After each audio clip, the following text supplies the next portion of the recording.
Most people think $10,000 isn't enough to start in real estate. They're wrong. In today's market, 10 grand is the perfect seed to build a wealth engine, but the real question is, where do you actually put it? We didn't want to give you generic guru advice. So we ran a brutal simulation. We pitted the three most popular low-capital strategies against each other: house hacking, REITs, and micro-syndications. We analyzed the taxes, the hidden fees, and the actual cash-on-cash returns for the first 12 months. Here is the truth: one of these is a slow burn, one is a high-risk gamble, and one is a literal cheat code for passive income in 2026. By the end of this video, you'll know exactly which path prints the most money so you can stop saving and start investing. Let's dive in. So you've managed to save $10,000. In a vacuum, that's a great achievement, but in the real world, it feels like pocket change. You look at Zillow and see down payments of $50,000, $80,000, $100,000. Suddenly, real estate feels like a gated community for the rich. You start thinking you're priced out before you've even begun. So what do? You leave that money in a high-yield savings account.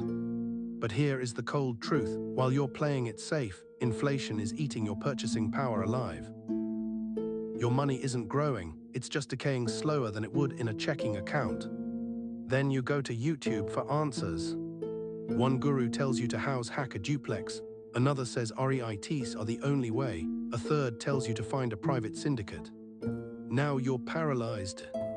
Analysis paralysis is the silent killer of wealth. Every month you spend researching is another month of missed cash flow. You're still trading your time for money, while the wealthy are using their money to buy back their time. The problem isn't that you don't have enough money. The problem is that you don't have a proven map to deploy it. You're terrified of making the wrong move and losing that 10K. But the biggest risk? Doing nothing at all.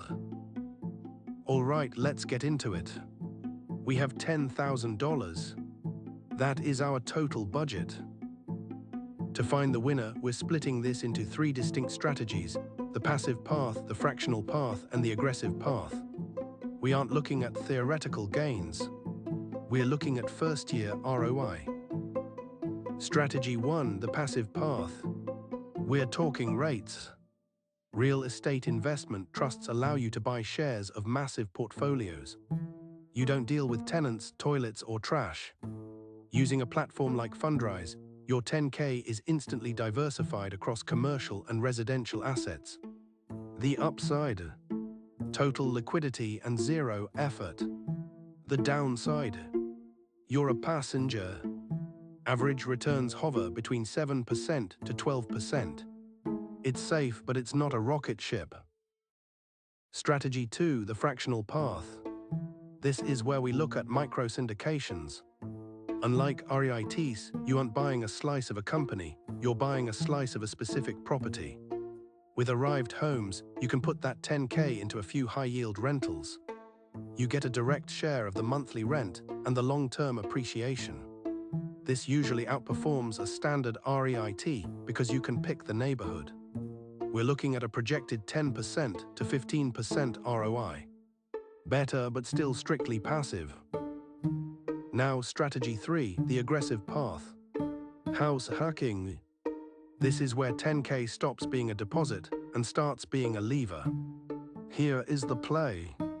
You use an FHA loan. These allow for a down payment as low as 3.5%. With 10K, you can potentially control a property worth nearly $300,000. You buy a duplex or a home with a basement suite.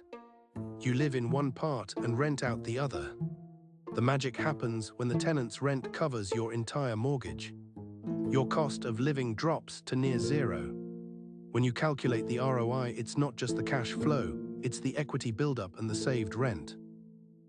So which one wins? If you want to sleep until you're rich, go with REITs or micro-syndications. But if you want to actually build asterisk wealth starting with 10K, house hacking is the undisputed champion. It's the only strategy that uses leverage to turn a small amount of cash into a massive asset. So who actually won? Let's look at the numbers. ROITs gave us a steady 8%. Safe but slow. Micro syndications hit 14%. Better and still totally passive. But the clear winner for raw ROI. House hacking. Between the rental income and forced equity, we're seeing over 20% in year one. Now, if you don't have the time to manage a property, you can still get that passive exposure. I use Fundrise for broad REIT exposure. It's the easiest way to diversify. Or if you want ownership in specific rental homes, check out Arrived Homes. Both are linked in the description to get you started today. The biggest mistake you can make is doing nothing.